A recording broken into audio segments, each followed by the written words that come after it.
You've heard about the bakers, the florist, and the county clerk.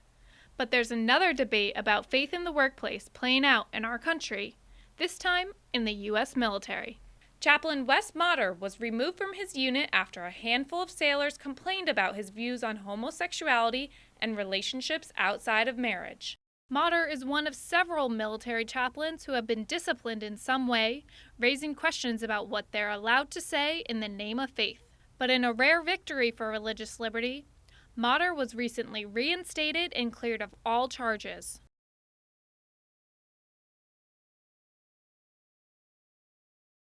What brought me here was about a year ago. I was in private counseling sessions with a naval officer, a young Navy officer, who had asked very private questions about marriage and faith and family.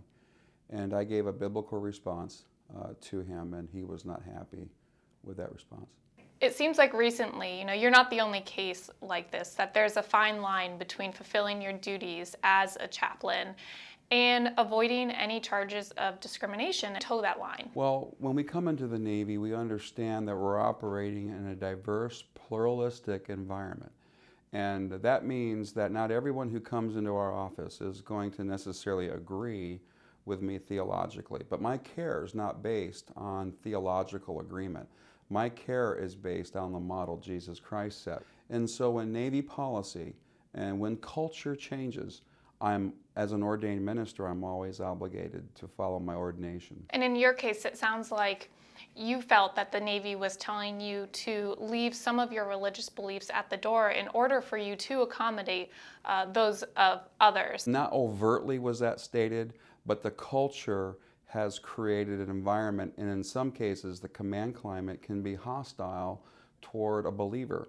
And so although that may not be true verbally, the sense in the culture has shifted, and inclusion and acceptance and diversity, and which is important, but not trumping Scripture.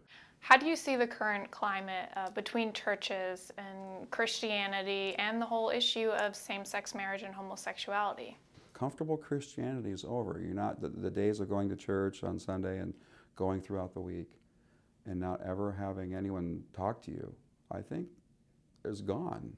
We live in a very secular society, very postmodern, and people want to know what you believe.